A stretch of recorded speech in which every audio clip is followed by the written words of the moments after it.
భిక్షాటన చేస్తూ జీవితం కొనసాగిస్తున్న వ్యక్తి కొట్టి చంపిన వ్యక్తులు అరెస్ట్, రిమాండ్ అని తెలిపిన మెదక్ జిల్లా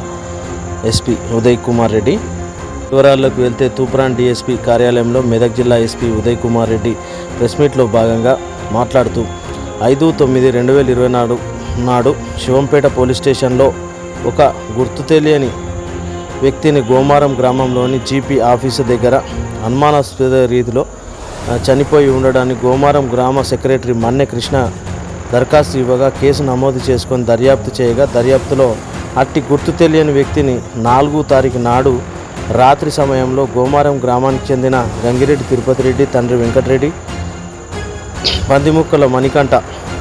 అనే ఇద్దరు గోమారం చౌరస్తాలోని బస్టాండ్ వద్ద ఇట్టి వ్యక్తిని చూసి దొంగతనం చేశారని భావించి చేతులతో ఇష్టం వచ్చినట్టు కొట్టి తన్నడం, గాయపరచడంతో దెబ్బలకు అట్టి వ్యక్తి మరణించాడని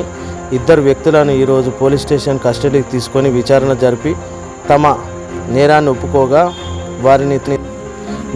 ఒప్పుకోగా వారిని Toopran CI Krishna, Shivampet SI arrest చేసి రిమాండ్కు తరలించడం జరిగిందని ఎస్పీ మీడియాకు తిరుగుతున్నాడు. వేగపండుగా తిరుగుతాడు, బెగ్గరగా తిరుగుతాడు. అతన్ని ఆ ఊర్లో చిన్న దొంగతనం అయితే ఈయనే దొంగతనం చేసిందని ఆ విలేజ్ వ్యక్తులు గంగిరెడ్డి తిరుపతి రెడ్డి తర్వాత మణికంఠ గౌడ్ ఇద్దరు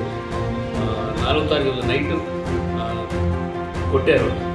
బండెక్కించుకొని పోయి మళ్ళీ ఎక్కడ దొంగతనం చేసుకొని చూపించమన్నారు. తర్వాత కొట్టిన తర్వాత ఆడ పడేసిపోయిన తర్వాత తెల్లారి చనిపోతే మనం పోస్ట్మార్టం చేపిస్తే ఇప్పుడు కొట్టిన దెబ్బల వల్ల చనిపోయిన తెలిస్తే ఇప్పుడు సెక్షన్ ఆర్డర్ చేసి ఈరోజు ఆయన మీద వాళ్ళకి